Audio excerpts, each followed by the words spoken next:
Nous sommes mardi 21 octobre 2014. Bonjour à tous et bienvenue dans cette édition. Un journal que nous ouvrons avec l'affaire Bassirou Faye. Le présumé meurtrier de l'étudiant a été placé sous mandat de dépôt ce lundi par le doyen des juges d'instruction. Tombongwali, un officier de police, est poursuivi pour homicide involontaire. D'après son avocat, Maître Bamba Cissé, il nie les faits qui lui sont reprochés. De l'affaire Bassirou Faye, nous passons au procès de Karim Wade et de ses co-accusés. Hier lundi, Cher Diallo, ancien directeur de CD Média, témoigne à charge contre Karim Wade. Il lui attribue dans ses déclarations la société CD Média, dont l'ancien ministre des Infrastructures est le seul propriétaire. Le quatrième témoin à comparaître devant la cour dans l'affaire Karim Wade n'a pas varié dans ses réponses. C'est un récit signé Adi Atala. Le récit d'Adi Atala est-il là? Non, il ne l'est pas. Eh bien, j'ai mieux pour vous, mesdames et messieurs. Nous allons prendre Adi Atala au téléphone. Adi Atala, bonjour. Bonjour Léa. Adi Atala, à quoi est-ce qu'on peut s'attendre pour cette journée d'audience du mardi 21 octobre? Oui, au moment où je vous parle, Cheikh Diallo vient d'arriver à la barre. Vous savez, les témoins n'ont pas le droit de rester dans la salle d'audience tant qu'ils ne sont pas appelés par le président de la Cour pour ne pas influencer ou orienter leurs réponses. Ils se retirent dans la salle qui leur est réservée. Donc ce matin, l'ancien conseiller en communication de Karim Wade devra répondre aux questions des avocats de la défense qui ne vont sûrement pas le ménager après avoir entendu ces déclarations hier qui n'ont fait qu'enfoncer leur client Karim Wade et dans une certaine mesure aussi les accabler. Quand Cheikh Diallo déclare avoir reçu une mise en demeure de Maître Ciré Clédor Ly, Seydou Diagne et Demba Ciré Bathily, lui demandant de confirmer que ces médias lui appartenaient. Circonspect, c'est à ce moment que le témoin, selon ses propos, a décidé de dire la vérité sur le principal actionnaire du groupe de presse, qui n'est personne d'autre que Karim Wade, même si ce dernier lui a cédé 30% de ses actions. Le témoin Cheikh Diallo dans l'affaire Karim Wade, qui a été constant et précis hier, va-t-il maintenir la même position aujourd'hui en répondant aux interrogations de la défense? C'est une question que certains se posent et ils attendent aussi impatiemment la confrontation entre Karim Wade et Cheikh Diallo à la fin de l'interrogatoire du témoin. Cheikh Diallo aujourd'hui, il a arboré la même tenue qu'hier, un ensemble saharien blanc et une écharpe de même couleur avec un air vraiment serein. Les écharpes blanches aussi ont été agitées par quelques militants du Parti démocratique sénégalais à l'arrivée de Karim Wade sous bonne escorte à 9h53 dans le box pour lui manifester leur soutien et clamer son innocence. Nous reviendrons sur tout ça, les Ndiaye, sur le déroulement de l'audience à 13h.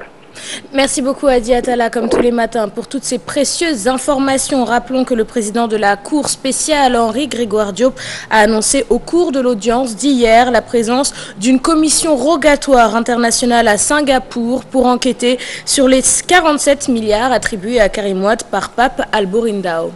Toujours dans le registre de la justice, le Tchad viole l'accord de coopération judiciaire signé avec le Sénégal. N'Djamena vient de dire non à la commission rogatoire internationale mise en place par les chambres africaines extraordinaires. Une commission aux fins de procéder à l'inculpation et à l'interrogatoire de deux des présumés complices d'Hissène Habré, incarcérés à N'Djamena. Alors, ce refus de l'État tchadien ne va-t-il pas constituer un obstacle à la tenue du procès Habré? Non, selon les chambres africaines extraordinaires. Pour maître Hassan Diomandiaye, avocat des victimes, il faut voir dans ce refus du Tchad la mainmise du président Déby Aïssatou Païfal et Mardien. Va-t-on vers une impasse concernant la tenue du procès d'Hissène Habré? Oui, aux yeux de certains, après le refus de coopération du Tchad avec les chambres africaines extraordinaires qui souhaitent l'inculpation et l'interrogatoire de deux présumés complices de Habré. Il faut simplement dire que ça retarde un peu l'instruction, mais ça ne peut pas la bloquer, parce que ce n'est pas le seul élément, voyez, de l'instruction. C'est un aspect. Pour l'instant, ce sont les autorités judiciaires qui ont exprimé une position. Maintenant, on verra si les efforts qui seront déployés bientôt par l'Union africaine sont couronnés de succès. Cela veut dire que, bon, les autorités tchadiennes auront pris la bonne décision et l'instruction va se poursuivre. Monsieur Hassan Diomandiaye, avocat des victimes de l'ex-homme fort du Tchad, est du même avis. Le refus de N'Djamena ne peut pas plomber la tenue du procès. À l'en croire, il y a une mainmise du président Déby dans cette démarche de la justice tchadienne. M. Déby sait aujourd'hui que les chambres africaines échappent à l'État du Tchad. Donc aujourd'hui, ce qui se passe est simple. Dès lors qu'on ne peut pas contrôler, on ne collabore pas. Donc manifestement, M. Déby ne veut pas que la lumière éclate. Ça, c'est un constat qu'il faut faire. Pour rappel, l'instruction dans l'affaire Habré avait été prolongée de 8 mois et le transfèrement de 2 présumés complices de l'ancien président tchadien était l'une des raisons évoquées. Le procès Hissène Habré est de la pure comédie, selon Maître El Hadj Diouf, qui affirme en outre que le procès n'aura pas lieu. Selon l'avocat, les 2 co-accusés d'Habré ne répondront pas à leur convocation, une absence qui serait, selon Maître El Hadj Diouf, manigancée par le président Déby, lui-même impliqué dans cette affaire. Maître El Hadj Diouf, que je vous propose d'écouter, il est au micro de Nafissatou Sila. Dans le cinéma, il n'y a jamais eu de dossier, il n'y a jamais eu de procédure. C'est Déby qui paye, qui a sorti ses milliards et qui n'a aucun respect pour le tribunal. Déby, lui, en tant qu'ex-patron des services de sécurité, pouvait bien superviser des tortures, si torture il y a eu. Et Déby, il est prudent. Il sait qu'une fois ces gens arrêtés et envoyés à Dakar, ils risquent de dire la vérité. Et s'ils disent la vérité, bonjour les dégâts pour M. Déby. Et après, donc, en ce moment-là, ne pourrait plus être poursuivi. Selon la Constitution sénégalaise, seul le chef de l'État peut négocier et signer les engagements internationaux. Non, elles ne sont pas valables, elles sont nulles, donc réputées inexistantes et de nul effet. Et maintenant, elles n'ont pas de matière. La signature des accords de partenariat économique va impacter négativement sur l'agriculture sénégalaise. C'est du moins l'avis de Samba Gaye, président du CNCR. Ce dernier estime que l'ouverture du marché aux produits étrangers va entacher la compétitivité des produits locaux et risque de porter un sacré coup à l'agriculture familiale. Samba Gaye est au micro de Kodendia et nous l'écoutons. Les APE sont des accords de partenariat économique où en tout cas nous avons beaucoup travaillé au niveau de ces APE depuis presque des années. On avait réussi à tempérer les APE avec l'ancien président Abdoulaye Wade. Parce que si on ne protège pas, parce que l'effet que ça va constituer au niveau de nos pays, c'est parce qu'on ne pourra pas, quand on ouvre nos portes, on ne pourra pas plus tempérer la situation des pays européens, même des pays du Sud, parce qu'ils produisent plus que nous et il y a des moyens de protection chez eux. Parce que nous avons beaucoup de perméabilité au niveau de nos frontières. Donc, pour contrôler cela, c'est extrêmement difficile. Et parlons à présent d'une situation que de nombreux Sénégalais ont déjà vécue, celle de patienter des jours durant avant d'obtenir un document administratif. Un parcours du combattant souvent constaté au niveau des états civils, la cause des services administratifs qui tourneraient au ralenti. Mais pour Jean-Baptiste Diouf, maire de Grand Dakar, c'est la forte demande des populations qui explique cette situation. Maïmouna Ndiaye et Younous Diatta. Barreau en a marre des va-et-vient incessants dans sa commune d'arrondissement. Il n'arrive toujours pas à inscrire son enfant à l'école, faute d'extrait de naissance. Mon enfant, qui depuis des années, j'arrive à avoir ses papiers sans problème, sans difficulté. Aujourd'hui, je viens, on me dit que son nom ne figure pas dans les registres. Bon, ça m'étonne. On m'a dit de prendre ma photocopie, celle de mon épouse, et photocopie d'identité légalisée, et 2 autres pour des témoins. Et il me faut un ancien extrait du gosse avec tous ces papiers-là. Ils vont me faire un extrait, mais juste pour son inscription à l'école. Mais après ça, il faudra que je repasse encore pour aller au tribunal chercher une non-inscription, ainsi de suite.